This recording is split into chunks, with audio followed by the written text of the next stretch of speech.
Hi friends, ಇವತ್ತು ಟೇಸ್ಟಿಯಾದ ಕರೆಲ್ಲ fry ಮಾಡೋಣ. ತುಂಬ ಕ್ರಿಸ್ಪಿಯಾಗಿ ಬರುತ್ತೆ. ಇದು ಯಾವ ರೀತಿ ಮಾಡೋದಂತ ನೋಡ್ಕೊಳ್ಳೋಣ ಬನ್ನಿ. ನೋಡಿ, ಈ ಥರ ರೌಂಡಾಗಿ ತೆಳ್ಳಗೆ ಕಟ್ ಮಾಡಿ ಇಟ್ಕೊಂಡಿದ್ದೀನಿ. ಬನ್ನಿ ಸ್ಟಾರ್ಟ್ ಮಾಡೋಣ. ಈಗ ನಾನು ಫಸ್ಟಿಗೆ ಒಂದು ಫ್ರೈ ಪ್ಯಾನ್ ತೊಗೊಂಡಿದ್ದೀನಿ. ಅದಕ್ಕೆ ನಾನು 4 ಟೇಬಲ್ ಸ್ಪೂನ್ ಆಯಿಲ್ ಹಾಕ್ಕೊಂಡಿದ್ದೀನಿ. ಇದು ಚೆನ್ನಾಗಿ ಕಾಯಬೇಕು ಇವಾಗ. ಈಗ ನೋಡಿ, ಈ ಕರೆಲ್ಲನ ಈ ಬಾಣಲೆಯಲ್ಲಿ ಹಾಕ್ಕೊಳ್ಳೋಣ. ನೋಡಿ,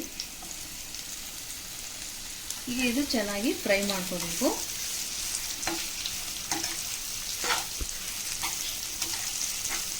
ಇದು ಚೆನ್ನಾಗಿ ತಿರುಗಿಸ್ಕೋಬೇಕು. ಇವಾಗ ಆಯಿಲಲ್ಲಿ ಚೆನ್ನಾಗಿ ಫ್ರೈ ಮಾಡ್ಕೊಂಡಿದ್ದೀನಿ.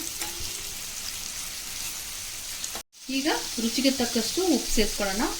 ಇದು 1 ಟೇಬಲ್ ಸ್ಪೂನ್ ಇದೆ. ಇದನ್ನು ಚೆನ್ನಾಗಿ ಮಿಕ್ಸ್ ಮಾಡ್ಕೊಳ್ಳಿ.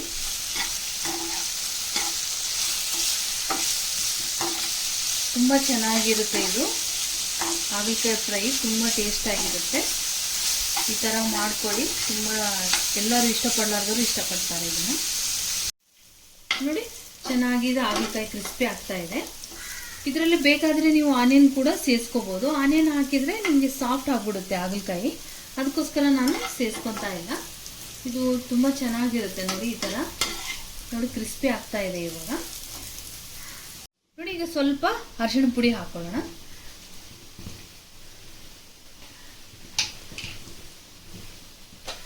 ಈಗ ಮಿಕ್ಸ್ ಮಾಡ್ಕೊಳ್ಳೋಣ.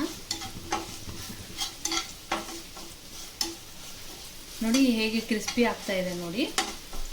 ಈಗ ನಾವು ಈ ಸ್ಟೇಜಲ್ಲಿ ಖಾರದ ಪುಡಿ ಹಾಕೊಳ್ಳೋಣ. ಖಾರದ ಪುಡಿ ನೋಡಿ 1 ಸ್ಪೂನ್ ಹಾಕೊಳ್ತಾ ಇದ್ದೀನಿ.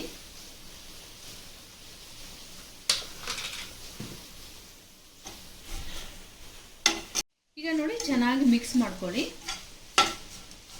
ಖಾರ ಸ್ವಲ್ಪ ಜಾಸ್ತಿ ಇದ್ರೆ ಟೇಸ್ಟ್ ಚೆನ್ನಾಗಿರುತ್ತೆ. ನಿಮಗೆ ಯಾವ ಥರ ಬೇಕೋ ಆ ಥರ ಸ್ವಲ್ಪನೇ ಬೇಕಾದರೆ ಸ್ವಲ್ಪ ಹಾಕೊಳ್ಳಿ.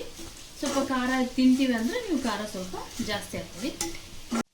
ನೋಡಿ, ಇದು BP ಶುಗರ್ ಇರೋರಿಗೆ ತುಂಬ ಚೆನ್ನಾಗಿರುತ್ತೆ. ತುಂಬ ಒಳ್ಳೆಯದು ಹಾಗಲಕಾಯಿ ತಿಂದರೆ. ಸೊ ಹಾಗಲಕಾಯಿ ಕೆಲವರು ಇಷ್ಟಪಡಲ್ವಲ್ಲ, ಅವರಿಗೆ ಈ ಥರ ಫ್ರೈ ಮಾಡಿಕೊಡಿ. ಕ್ರಿಸ್ಪಿಯಾಗಿರುತ್ತೆ. ಇದು ಅನ್ನದ ಜೊತೆಗೆ ನಂಚ್ಕೊಳ್ಳೋಕ್ಕೆ ತುಂಬ ಚೆನ್ನಾಗಿರುತ್ತೆ. ಟೇಸ್ಟ್ ಸೈಡ್ ಡಿಶ್ ಇದು ತುಂಬ ಚೆನ್ನಾಗಿರುತ್ತೆ. ಈ ಥರ ಮಾಡಿ ನೋಡಿ. ರೆಡಿಯಾಗಿದೆ ನೋಡಿ. ನೋಡಿ ಎಷ್ಟು ಕ್ರಿಸ್ಪಿಯಾಗಿ ಬಂದಿದೆ ನೋಡಿ.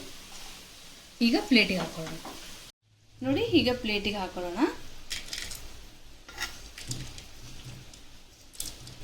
ನೋಡಿ ಕ್ರಿಸ್ಪಿಯಾಗಿ ಎಷ್ಟು ಚೆನ್ನಾಗಿ ಬಂದಿದೆ. ಈಗ ಕರೆಲ್ಲ ಕ್ರಿಸ್ಪಿ ಫ್ರೈ ರೆಡಿಯಾಗಿದೆ